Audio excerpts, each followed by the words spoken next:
The senator from Hawaii. Madam President, today the entire Senate, Democratic caucus, and I are introducing a resolution that simply asks the Department of Justice to do what it's supposed to do, defend the duly enacted laws of this country. This resolution shouldn't be necessary, but last year, as 19 states joined Texas in challenging the constitutionality of the Affordable Care Act, Attorney General Jeff Sessions refused to defend the ACA in court, and in fact filed a brief arguing that several vital protections of the law should be ruled unconstitutional, including protections for Americans living with pre-existing conditions. In making his decision not to defend a duly enacted law, Jeff Sessions himself acknowledged that he was going against a, quote, long-standing tradition of defending the constitutionality of duly enacted statutes if reasonable arguments can be made in their defense, end quote. And guess what? There are many reasonable arguments for the ACA. Even conservative lawyers who previously argued against the ACA agreed. One attorney filed an amicus brief in opposition to the Department of Justice's position, calling it dangerous, beyond the pale, and effectively usurping legislative power. The Justice Department lawyer who authored the brief opposing the ACA, Chad Radler, was just rewarded with confirmation to a lifetime position to the Sixth Circuit. In fact, Mr. Radler's circuit court nomination came on the exact same day that he filed the brief on behalf of the Department of Justice. Talk about yet another Trump nominee who auditioned for his position. The Justice Department's actions were blatantly political and had a specific outcome in mind, accomplishing through the courts what Republicans have tried and failed to achieve through the legislative process, and that is repealing the Affordable Care Act. 3 career attorneys at the Department of Justice withdrew from the case in protest of their department failing to defend the ACA. In December, a federal court in Texas sided with the Trump administration, Texas and 19 other states, in declaring the entirety of the ACA unconstitutional.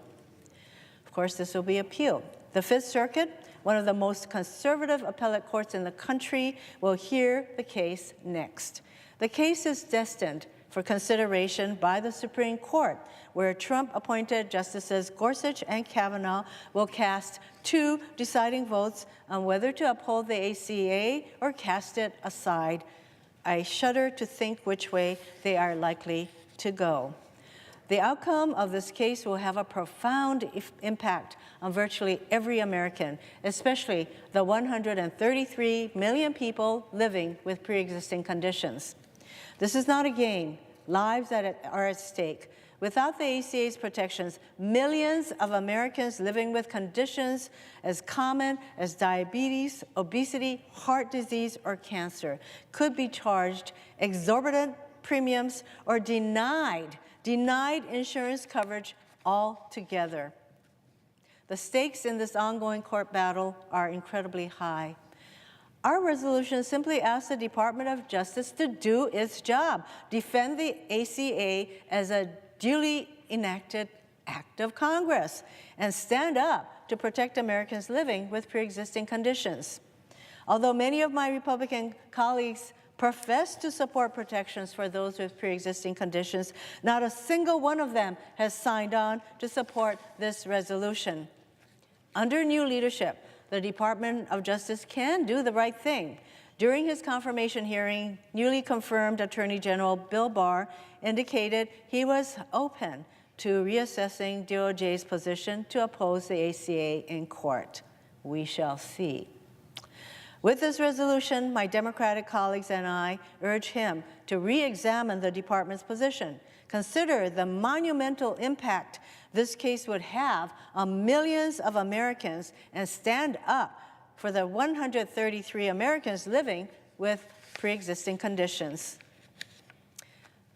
Madam President, I ask unanimous consent that the Judiciary Committee be discharged from further consideration of S-Res 94, and the Senate proceed to its immediate consideration. Further, that the resolution be agreed to, the preamble be agreed to, and the motions to reconsider be considered made and laid upon the table with no intervening action or debate. Is there objection? Madam President, The senator from Wyoming. I object. Objection is heard. Madam President. Madam President, I often say that I like to see when people reveal themselves. With his objection today, my colleague from Wyoming sent a clear message to Americans living with pre-existing conditions that the Republican Party doesn't care about them. I'm disappointed with his objection, but I can't say that I'm surprised. Today's action is very consistent with the Republican Party's hostility to the ACA and their belief that health care is a privilege reserved only for those who can afford it. To recap, Republicans voted dozens of times over the past 9 years to repeal the ACA in its entirety. The Senate came within one vote in July 2017 to repeal the law. One vote. The majority leader and my Republican colleagues from South Carolina and Louisiana proposed and came close to passing a bill that would have gutted the ACA and cut hundreds of billions of dollars from Medicaid. As part of their huge tax cut for the rich and the corporations, Donald Trump and congressional Republicans eliminated the individual coverage requirement of the ACA, driving up premiums across the country. So the assault on health care continues. The American people are paying attention, and Republicans will be held accountable. Madam President, I yield the floor. Madam President. The senator from Wyoming. Madam President, I come to the floor today to ask unanimous consent that the Senate proceed to consideration of a Senate resolution which is at the desk, expressing the sense of the Senate that efforts to create a one-size-fits-all government-run health care system referred to as Medicare for All should be rejected. Madam President, I ask unanimous consent the resolution be agreed to, the preamble be agreed to, and that the motions to reconsider be considered made and laid upon the table with no intervening action or debate. Is there objection? Madam President. Senator from Hawaii. Reserving the right to object, this resolution is a cynical attempt to divide Democrats where no division exists. The Democratic Party is united behind the principle that health care should be affordable and accessible to all. As far as I'm concerned, health care is a right, not a privilege reserved for those who can afford it. Medicare for All is one way to get to universal health care that is affordable and accessible for everyone. But it's not the only way. While Democrats are working to build on the success of the Affordable Care Act to cover even more Americans, Senate Republicans have tried time and time again to eliminate coverage for tens of millions of Americans. This is particularly evident in the president's budget, a budget that will make over $2 trillion in cuts to Medicare and Medicaid, programs that provide health coverage to 1 out of every 3 people in our country. I call on my Republican colleagues to join us to improve the ACA and expand coverage to more Americans rather than trying to repeal the Affordable Care Act time after time. It is unfortunate that my colleagues would rather offer this distraction than acknowledge that millions of Americans rely on Medicare, Medicaid, and the ACA for health care. In offering this resolution, Republicans continue to do nothing except propose cuts to all 3 critical programs. Madam President, I object. Objection is heard. Madam President.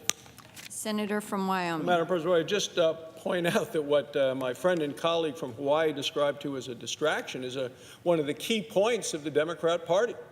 Medicare for All, they call it. It's part of the so-called Green New Deal, which would bankrupt the country, which is unaffordable, unworkable, And the fact is that this Medicare for All proposal, which so many of the Democrats have signed on to would cost a minimum of $33 trillion, and maybe a lot higher after what we hear from presidential candidate Bernie Sanders as things he wants to do going beyond just Medicare for all. We know that taxes would increase significantly under their proposal. We know that for Americans who have health insurance right now through their work, which is over 150 million Americans, they would lose that. We know that for people on Medicare, it would make their ability to use Medicare much harder. And of course, then you would get into the issue of the rationing of care, the lines and lines and times to wait. There was an article, Madam President, in the New York Times on, it was an opinion piece by David Brooks on Friday talking about why the so-called Medicare for All won't work, and he made reference to health care in Canada. Now, I'll tell you, Madam President, as a senator who is also a surgeon, I've actually operated on people from Canada in my practice prior to being a U.S. senator, from practicing in Wyoming. These are people from Canada where the health care is paid through by taxes but free, where I've taken care of people who couldn't afford to wait the amount of time it would take to get their free operation. And the article in the New York Times on Friday made reference to the fact that the waiting times is so much that after you're actually seen the primary care provider in Canada, the wait time to get to see an orthopedic surgeon is 9 months. 9 months, Madam President. That's what the Democrats are proposing, something that has given the people of Canada a waiting time of 9 months.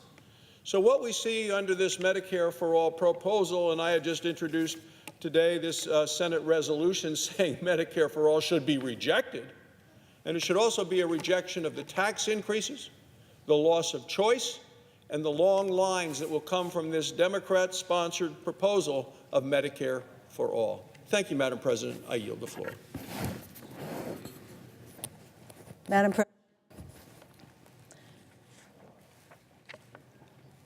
President. Senator from Hawaii. Just very briefly, I simply want to ask my Republican colleagues whether they believe that health care should be accessible and affordable for all, because apparently they do not, because they have offered absolutely nothing to make sure health care is accessible and affordable for all. In fact, they would rather have a system in their continuing efforts to sabotage the Affordable Care Act and, in fact, to eliminate the Affordable Care Act. They'd rather have a health care system where millions and millions of Americans are without health care at all. I yield the floor.